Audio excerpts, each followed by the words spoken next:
Wala po kaming magagawa kundi sundin po yun. Yun po ang aming in-implement sa kanya-kanya naming role sa PNP. Bakit na presidente na maaasahan ka? Mr. Sen, siguro po si former president po ang tatanungin namin. Kasi po... Commissioner Leonardo, meron lang akong gusto i-confirm, no? Kasi we wanted to find out, ano po ba yung structure na ginawa nyo kumpara doon sa sinasabi mo kanina na ang na-implement ay yung double barrel yung tokhang. So, ano ba pagkakaiba noong structure na pinropose mo compare doon sa na-implement ng ating pong dating administrasyon? Actually, gaya po ng nabanggit ko kanina, Mr. Chair, kami po ay nagplano lamang. Actually, hindi nga, ano po yung plano? Kasi kanina, panay ganun nga natin dinig ko sa iyo eh. Okay po. Nagplano kami, ganun. Ano ba yung plano? Ano ba yung structure? Ang plano namin ay mag-create po ng task force na hahawak po sa Luzon, sa Visayas, at saka Mindanao. Ano gagawin? Ang gagawin po sana namin na merong in charge sa Luzon, merong in charge sa Visayas, may in charge sa Mindanao para tumulong po sa yung kontra-droga, Mr. Chair. So, anong pinaka-plano? So, may structure o merong Luzon, Visayas, Mindanao. So, tapos, paano nyo i-implement? Halimbawa, may head doon, no? Paano ngayon? Kami po kasi parang nung time na yon, sabi ko nga po sa unang statement ko, we were then parang nag-isip na baka applicable ito. Pero parang hindi pala po pwede dahil ang... Hindi, Colonel Leonardo, huwag mo kami confuse. Kasi ako, totoo kanina ko pa pinakikinggan yung mga usapan nyo eh. May plano, hindi tinuloy. Ang tinuloy yung tokhang, saka yung double barrel. Pero hindi ko masakyan kung ano yung hindi naaprubahan sa structure mo. Kasi sinabi mo, Luzon, Visayas, Mindanao. Ito ang plano, kailangan war on drugs. Ano yung plano? O ito yung mga tao sa Luzon, Visayas, Mindanao. Ano yung binuong mga tao? Anong order? Paano gagawin? Di ba? Kasi meron kasing Oplan sa kay tokhang, di ba? Na kinuway sa Badak. At tapos, yun yung mga inoperate. Yung iba na rekomendado ng Badak ay dinadala doon sa rehabilitation center. Di ba? Yun yung plano ng kami. Ako naman, naging mayor eh. Yun ang naging tema ng aming polisiya sa gobyerno eh. So, ang tokhang saka yung double barrel ay kinukuha namin yung mga yung listahan sa bawat barangay. O pagkatapos na lista, pinupuntahan ng mga barangay captain, kinakausap, pag napatunayan ng mga addict dahil meron tayong drug testing, ay dinadala namin sa rehabilitation. Pag pusher naman, dinadala namin sa Balay Silangan para i-rehab din sila. Yun, yung pinakita sa atin. At yun ang sinunod namin, ako bilang mayor. Ano yung plano na sinasabi mo? Hindi ko kasi maikumpara doon sa planong inaprubahan nila former PNP chief, yung Oplan tokhang, saka yung double barrel. Ano yung pagkakaiba ng planong sinasabi mo? Actually, ang plano nga po, ganun din, mag-intensify conduct of police operation sa Luzon, sa Visayas, and Mindanao. Kaya lang po, nagkaroon nga po ng conflict dahil bumuo ang PNP ng Oplan double barrel. So, yun po ang nasunod. Yun na po. Yung intensified kasi na police operation, it's all the same with the Oplan tokhang eh. Saka yung sa double barrel eh. Anong pagkakaiba ng structure mo na hindi na-aprobahan yung structure mo? Same mission po sana na maging intensified po yung campaign against po dito sa... Do you think that the project ng nila General Batonon ay hindi ganun ka-intensify? Because if I remember it right, it produces fear, takot sa lahat ng mga public official and also the people of the Philippines. Natakot tayo, sumunod nga kami. Nagsunudan tayo lahat eh. Now tell me, Commissioner Leonardo, hindi mo pwede sabing intensify eh. Ano yung plano na in-offer mo? Actually nga po, ang plano namin ay tumulong to intensify yung anti-illegal drug operation. Ang plano namin sa Luzon, sa Visayas and Mindanao. Kaya lang po, hindi na pala applicable dahil sa sobrang laki, sobrang dami. Tapos ipinasok nga po itong pag-upo ni Chief PNP Senator Bato de la Rosa, yung pong Oplan double barrel nga po ang dapat i-implement. So wala po kaming magagawa kundi sundin po yon. Yun po ang aming in-implement sa kanya-kanya naming role sa PNP. Okay, sinabi ni GM Garma, no, sa kanyang affidavit na ikaw yung bumuo nung structure, no? At well, hindi mo maalis sa isipan namin, no, na yung structure mo, ano, hindi mo maalis, Colonel Leonardo, was also implemented.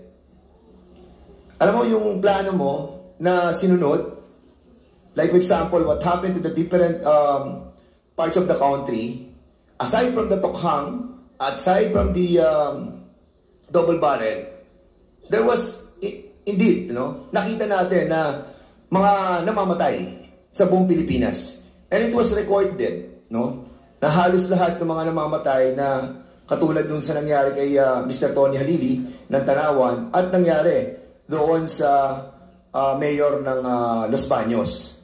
That nakita natin that there were involvement of certain personalities in the PNP. Doon sa binanggit ni GM Garma, and this was also napanood ko rin sa interview with PRRD ni Secretary Panelo na kaya ka napili magaling sa pera. Yun yung na yun yung nabanggit eh. And we do confirm this, GM Garma, na binanggit mo na magaling sa pera. Your Honor, ang sinabi po, maasahan. Maasahan. Sa paghawak. Small thing, parang ganun po. Sa paghawak ng pera. Ang iglesia. Tama. Tingin mo, Commissioner Leonardo, bakit nabanggit ng Presidente na maaasahan ka sa paghawak ng pera?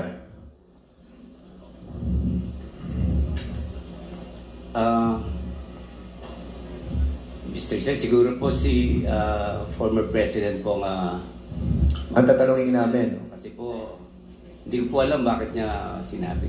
Sige po. So, we will be... Mr. Chair. Okay. Okay. So, since wala po yung ating pong former President, we will assume that let us assume na mga sinasabi niya ay totoo, na maaasahan ka sa paghawak ng pera. Ang ibig sabihin nito kasi nakita rin natin doon sa testimony ni GM Garma that yung pera nanggaling kay Yusek Muking. Si Yusek Muking na nasa Malacanang, siya nag-release ng pera kay Peter Parungo. Okay. And si Peter Parungo ay hindi naman natin masasabing opisyal ng PNP. As a matter of fact, si Peter Parungo ay may kaso ng rape.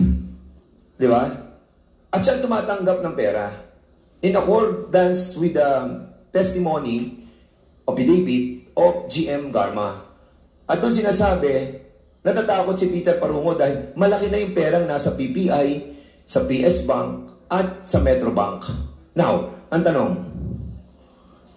kung tumatanggap ng pera si Peter Parungo mula kay Muking na nanggaling sa Malacanang, hindi ako naniniwala na si Peter Parungo na may kaso ng rape, siya magbibigay ng pera sa mga PNP officials na nagpe-perform ng operasyon laban doon sa mga nasa listahan ng drug watch list. Now, ang tanong ko sa iyo,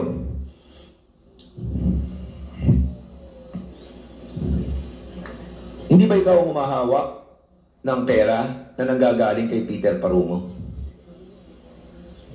Hindi po, Mr. Chair. Wala kang binigyan na pera ng mga generals, colonels, majors at captains? Wala po, Mr. Chair. At lahat ng mga sinasabi doon sa testimony an affidavit ni Colonel Garma ay dinideny mo? Dinideny ko po na tumanggap po ko ng mga pera galing kay... So, hindi mo natanggap yung mga perang yon. In other words, ang humahawak ng pera, kung paniniwalaan natin ang affidavit ni Colonel Garma, ay si Peter Parongo na may kaso ng rape. At siya malamang ang nagbibigay sa lahat ng mga kapulisan na nag-ooperate against doon sa mga taong nakalagay sa drug watch list. Am I correct? Hindi ko po alam, Mr. Chair, kung ganun po. Ano po? Hindi ko po alam yung tungkol kay Pedro, Mr. Chair. Do you confirm that there is a reward system? Meron po ako narinig na... Ikaw ang tinatanong ko. Wala po, Mr. Chair. Walang reward system. Do you watch Senator Bato confirm that there was a reward system when he attended a hearing noon sa Senado na kung saan kinonfirm niya na merong reward system? Si General Bato mismo, sinabi niya. Kung meron po, Mr. Chair, ako po wala akong personal knowledge, Mr. Chair.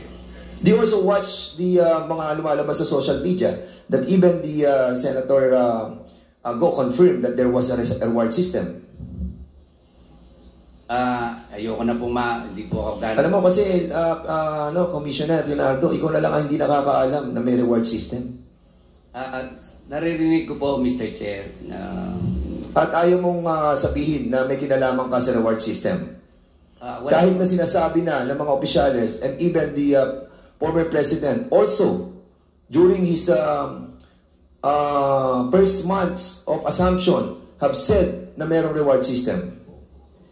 Nagsabi sila si Presidente, former President, si Senator Bongo, si Senator... kasi kita naman natin sa lahat ng video Commissioner na sinasabi na may reward system And now, ikaw na nakasama nila, nakausap nila, ay binabanggit mo ngayon na walang reward system? Are you kidding me? Naririnig ko lang po, Mr. Chair. Alam mo, nagugulat ako sa mga kasagutan mo. Mr. Chairman, may I ask for a 1-minute suspension because I know you're very tired and exhausted. So, meron ako isang tanong na, last na. Sige, okay. Bago tayo mag-suspend for 1 minute. GM Garma, may I ask this question sa iyo? Kasi kanina nadinig ko, hindi ako mapakali I wanted to find out, kanina kasi tinanong ni Congresswoman Castro na may mga tumawag sa iyo. Medyo nagulat lang ako na tinawagan ka ng ating former president. Sa pagtawag sa iyo, ilang minuto kayo nag-usap? Mga ilang minutes po kayo nag-usap? Mga 1 minute lang siguro, Your Honor. 1 minute? Kasi, mga ganun lang po siguro. Kasi may silence kasi. So, ano yung hindi mo makalimutan sa tawag niya? I mean, about your testimony. Ano sinabi niya about your testimony? Wala po siyang sinabi about my testimony. Sinabi lang niya sa akin is kung alam ko daw bang rason kung bakit Iglesia ni Cristo. Hindi siya? Tinanong ako kung alam kong rason bakit Iglesia ni Cristo ang hinanap. And may silence kasi hindi ako mimik sa may sumagot ka. And then, ito, para malaman mo na. Tapos in-explain niya sa akin kasi Iglesia kasi yun na nga, trustworthy daw sa pera maasahan. Pagdating sa pera, ang ano pa? Iglesia. Ang napag-usapan niya? Yun lang. Sino pa mga tumawag sa iyong personalidad? Sino pa po ang tumawag sa iyong personalidad? Wala na pong ibang tumawag po. Siya lang po. And my relatives, Your Honor. Mga relatives mo? Wala nang kapwa mo polis? Wala bang mga congressman? Senador? None, Your Honor. Mr. Chair, none po. Wala na ibang tumawag.